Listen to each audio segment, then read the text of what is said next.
three, four.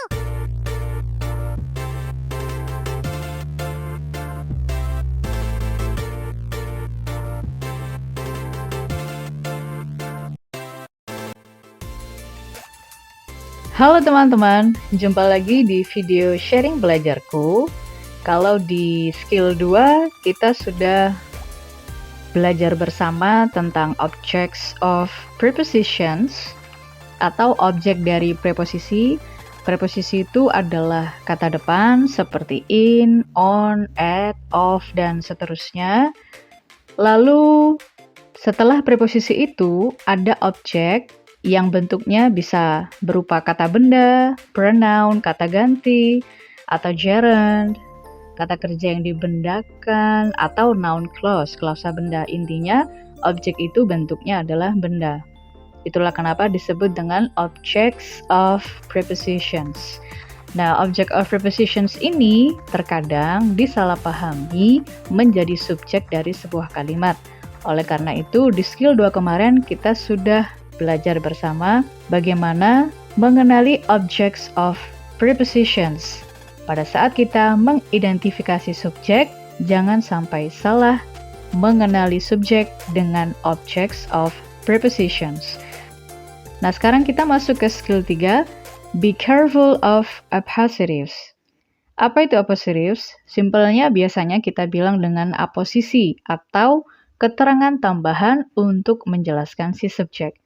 Appositives can cause confusion in structured questions on the TOEFL test because an appositive can be mistaken for the subject of a sentence. Jadi kadang aposisi ini bisa jadi bikin kita bingung dalam soal structure di tes TOEFL karena biasanya kita salah paham menganggap appositive atau aposisi itu sebagai subjek dari kalimat. An appositive is a noun that comes before or after another noun and has the same meaning. So what is appositive? Jadi aposisi itu adalah benda ya, bentuknya benda yang bisa comes before or after another noun and has the same meaning.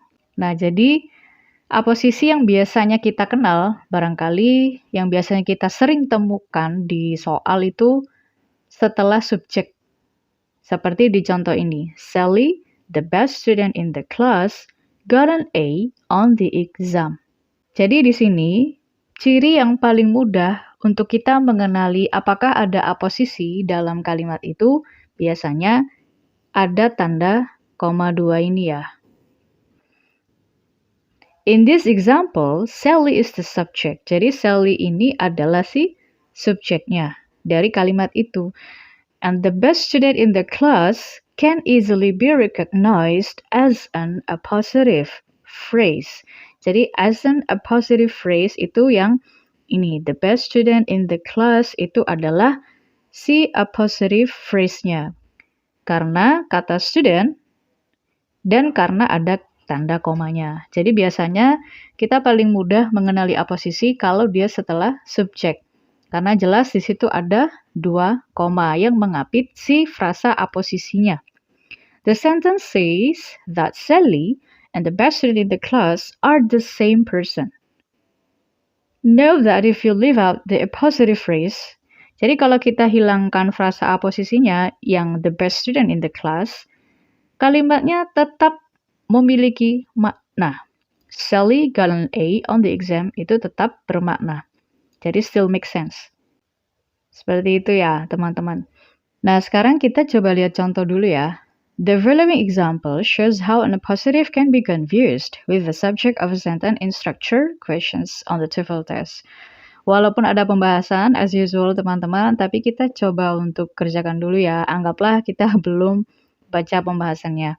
Nah, di sini ada George, kemudian ada is attending, itu kan yang paling jelas adalah si kata kerja. Nah, karena di sini ada koma 2, maka inilah yang menjadi appositive-nya.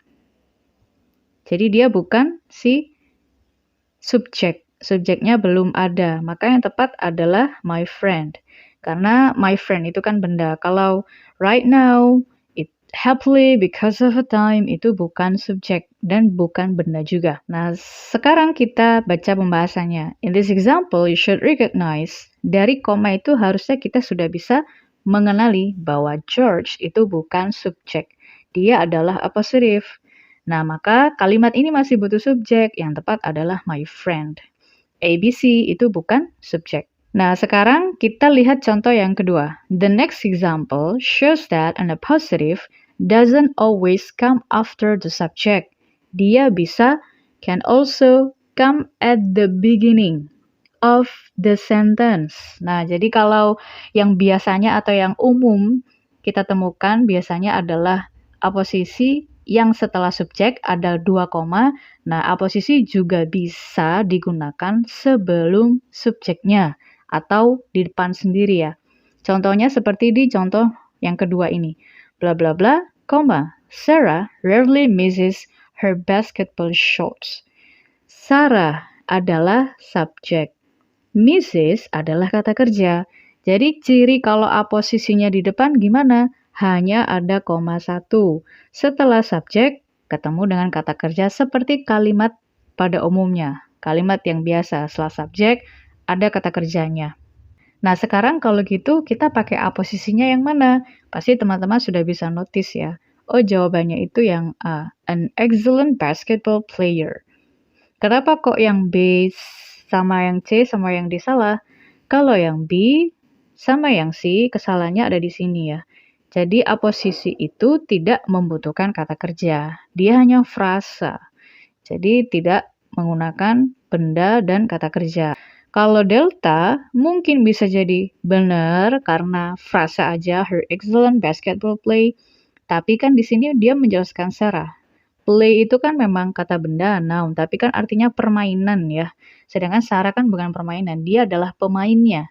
That's why harusnya pakai player.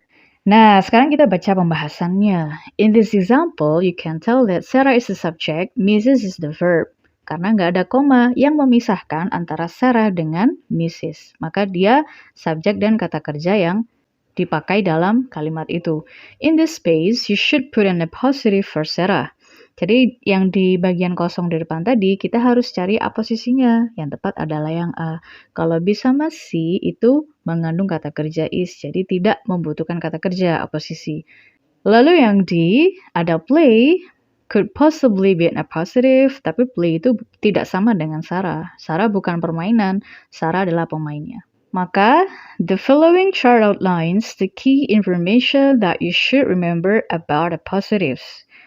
Appositive is a noun that comes before or after another noun and is generally set off from the noun with commas. Jadi, dia bisa before, bisa after ya. Jadi, jangan selalu berpikir kalau aposisi hanya bisa dipakai setelah subjek, tapi juga bisa digunakan sebelum subjeknya.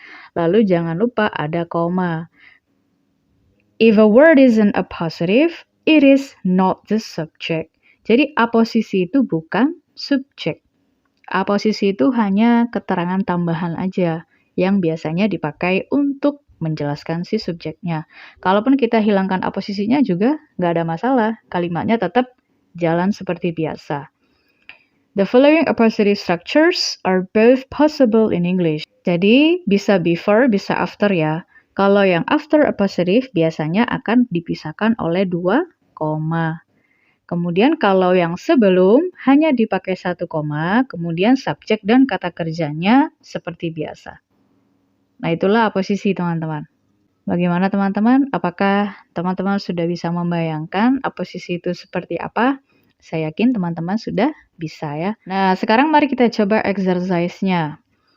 Saya harap teman-teman sudah coba dulu sih ya sebelum kalian lihat video ini gitu. Tapi kalaupun on the way, sambil nonton, sambil ngerjain, it's okay. Kalau bisa, berlatihlah terlebih dahulu. Nah, dari masing-masing kalimat ini, itu ada aposisinya. Kita akan mencari aposisinya, dan kita akan melihat subjek dan kata kerjanya, apakah ada atau tidak, dan kita lihat mana kalimat yang benar dan mana yang salah. Sudah diberikan 2 contoh. Nomor 1, the son of a previous owner itu adalah aposisinya ya, makanya di kotakin. The new owner is undertaking. The new owner-nya itu adalah si subject. Jadi is undertaking-nya adalah verb. Berarti sudah ada subjek, ada kata kerja, ada posisi, it's okay. Last semester itu bukan subjek, dia adalah keterangan waktu. Nah, a friend ini adalah appositive. Sedangkan graduate adalah kata kerja. Maka di sini tidak ada subjek. Subjeknya kemana? That's why jadi incorrect. Nah, sekarang kita akan coba nomor 3. Valentine's Day, February 14. Ini adalah subjek ya. February 14 ada 2 koma, oh berarti ini adalah si appositive. Nggak usah aku tulis ya teman-teman, yang dikotakin itu adalah si appositive-nya. Is adalah verb, berarti sudah ada subjek, sudah ada kata kerja, maka dia benar. At long last, the chief executive officer has decided. Has decided itu adalah si kata kerjanya.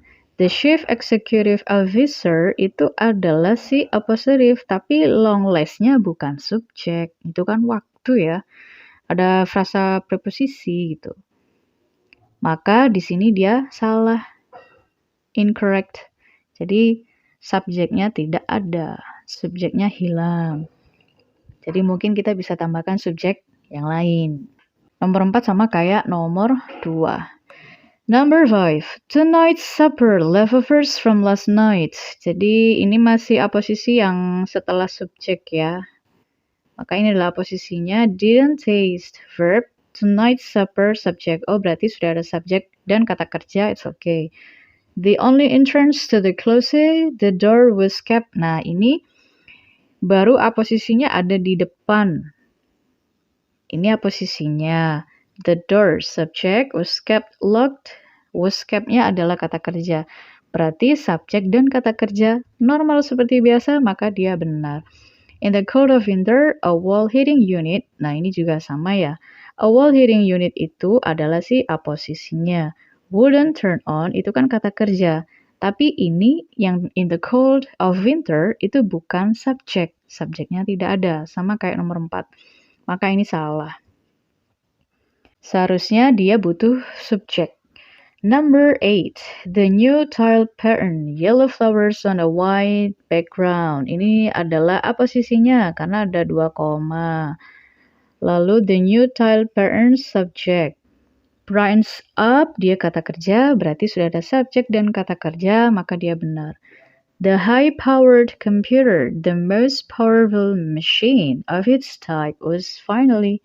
Nah, ini kalau kita ke was kan kata kerja ya. Tapi di sini itu the high-powered computer, the most powerful machine of its type, itu kan sama-sama. Ya, bisa dibilang ada 2 subjek gitu. Dan nggak mungkin ada double subjek. Bisa jadi ini kurang koma aja sih ya. Mungkin komanya setelah computer. Jadi the high-powered computer jadi subjek, the most powerful machine-nya dia jadi appositive. Tapi karena nggak ada koma dan komanya hanya 1, berarti dia salah. Last one, a long-time friend and confidant, the psychologist. Kalau ini, posisinya ada di depan. Setelah psychologist, subject, dia pakai was often invited kata kerja. Oh, berarti dia benar. Nah, bagaimana dengan teman-teman? Apakah jawabannya sama dengan jawabanku? Semoga sama ya. Nah, jadi kalau aposisi itu tidak selalu hanya diletakkan setelah subjek. Aposisi juga bisa diletakkan sebelum subjeknya. Seperti yang ada di sini tadi ya. Jadi apositif itu bisa sebelum atau sesudah dan pasti ada komanya. Kalau misalnya setelah subjek, maka akan ada 2 koma. Tapi kalau sebelum subjek, maka dia hanya akan ada 1 komanya. Setelah itu pakai subjek dan kata kerja seperti kalimat yang biasanya. Seperti itu teman-teman. Semoga di skill 3 ini, teman-teman semakin bersemangat untuk belajar TOEFL-nya ya, terutama di bagian structure. Dan semoga ini bisa membantu teman-teman dalam memahami skill 3 about a positive. Kalau misalnya teman-teman ada pertanyaan atau kalian mau sharing sesuatu juga boleh, silakan tulis di kolom komentar. Thank you for watching and don't forget to subscribe. Bye-bye.